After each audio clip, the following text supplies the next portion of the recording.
This study explores parallels between the Amarna Letters and the biblical narrative, particularly in the events surrounding the deaths of Saul and the Amarna ruler Labaya.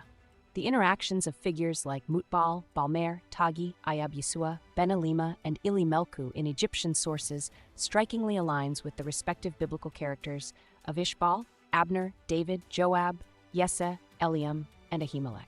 The Amarna Letters recount conflicts involving these figures in a political landscape that closely mirrors David's rise to power following the fall of the house of Saul, revealing a fascinating overlap between the two accounts. Intriguingly, identifying Mut-Baal of the Amarna Letters as the biblical Ish-Baal provides a compelling explanation for his pejorative renaming as Ish-Bosheth, meaning man of shame.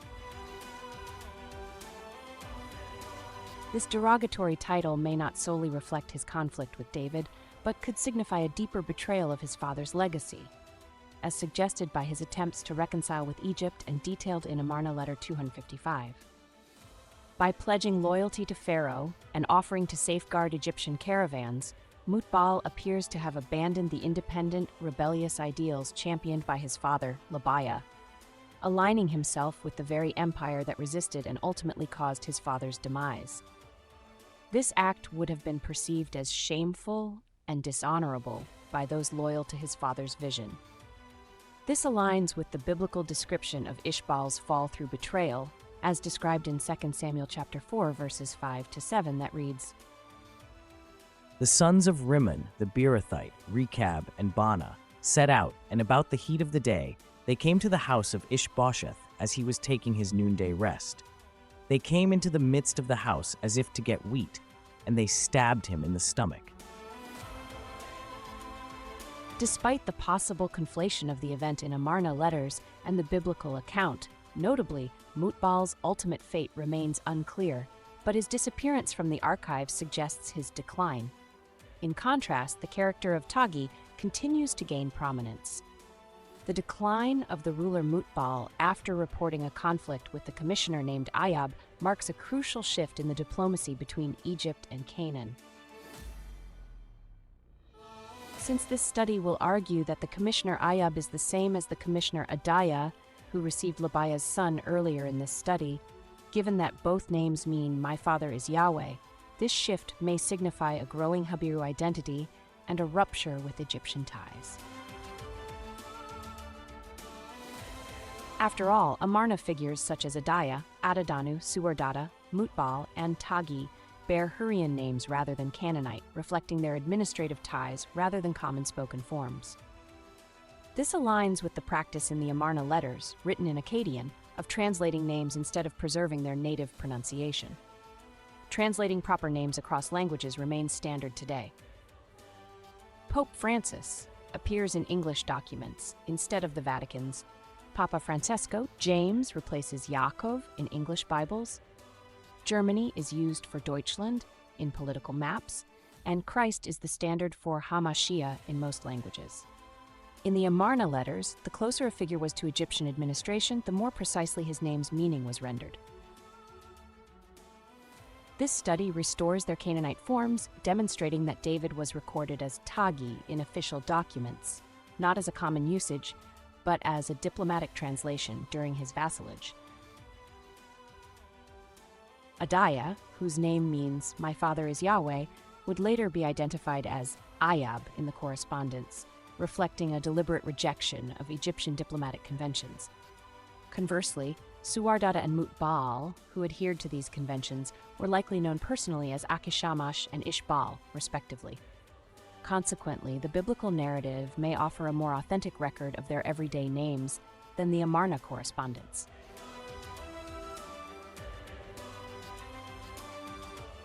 The rising prominence of ruler Tagi reaches a pivotal moment of synchronization in this study. His latest actions not only parallel another key event in King David's biblical narrative, but also align with what is arguably the most defining decision of David's life, the one that established the foundation of the Kingdom of Israel. Remarkably, Tagi of Gintikirmil makes the decisive move to seize Jerusalem, mirroring this transformative turning point in David's ascent to power. It all begins with an unexpected shift in vassal relations, revealed in Amarna Letter 280. In this letter, the king of Gath accuses his former ally, Abdi-Heba, the king of Jerusalem, of attempting to bribe the men of Keilah into submission, an act that, according to him, could ignite yet another rebellion. He writes, O Pharaoh, why did Abdi-Heba write to the men of Keilah, saying, "Accept silver and follow me"?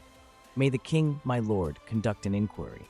If I took a man or a single ox or an ass from him, then he would be in the right. Labaya, who used to take our towns, is dead, but now Abdi-Heba has become another Labaya and seized our town. This tension hints at fractured alliances among Egyptian vassals after they had worked together to defeat Labaya's rebellion. This letter also aligns with the biblical account of David's actions, as 2 Samuel chapter 5, verse 6 recounts David's sudden desire to conquer Jerusalem. King David and his men marched to Jerusalem to attack the Jebusites who lived there. Furthermore, Amarna Letter 287 mentions Tagi's connection to Keilah, a city that David rescued in the biblical account. This makes it plausible that Keilah's central role in the dispute between Gath and Jerusalem reflects David's growing influence. Even more remarkably, subsequent letters affirm David's involvement, aligning seamlessly with the biblical narrative of his ascent to power and the geopolitical shifts of the period. In the biblical account, the first move of David before his attack against Jerusalem was to conquer all regions around it that were under Philistine control. This action is recorded in the book of 2 Samuel chapter 5, verse 17 to 21, that reads, The Philistines had come and spread out in the valley of Rephaim. So David inquired of the Lord, "Shall I go and attack the Philistines? Will you deliver them into my hands?" The Lord answered him, "Go, for I will surely deliver the Philistines into your hands." So David went to Baal-perazim, and there he defeated them. He said, "As waters break out, the Lord has broken out against my enemies before me." The conquest of this region has a perfect synchronism with the Amarna archive. The Amarna Letter number 289 has the king Abdi-Heba naming cities from Gath all the way through the valley of Rephaim to Jerusalem and beyond, as far as Keilah to the south and Beit Shean to the north, that were under his control, but were eventually lost by the conquests of Tagi and Ili-milku. No doubt the synchronisms with Kings David and Ahimelek only grew stronger since the letter writes, This was what Ili-milku and Tagi did. They captured Arabah. Now as for Jerusalem, if this land belongs to the king, why isn't it of concern to the king, like Hazatu? Gintikirmo belongs to Tagi, and men of Gath are the garrison in Beit Shean.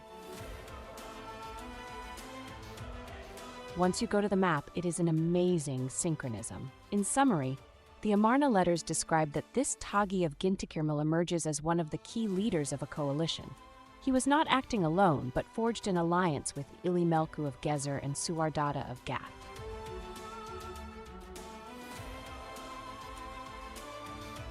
Together, they conquered cities and territories in a way that mirrored the conquests described in the Bible by King David.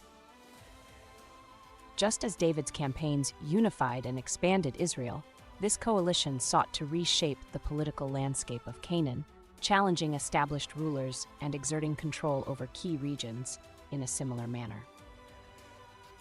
The next chapter will delve into Tagi's strategic military and political maneuvers to unite the Philistines of Gath, the zealots of Ili-milku, and the Habiru rebellion under his command around a common enemy, Jerusalem, culminating in its eventual conquest. By analyzing the synchronisms between biblical accounts and all these Amarna letters, it becomes evident that David's rise was not merely a tale of military victories, but also of calculated alliances and shifting loyalties. The letters reveal the desperation of the king of Jerusalem as he laments the loss of key cities to Tagi and Ili-milku, underscoring the growing influence of David and Ahimelek over regions once held by the Philistines and other Egyptian vassals.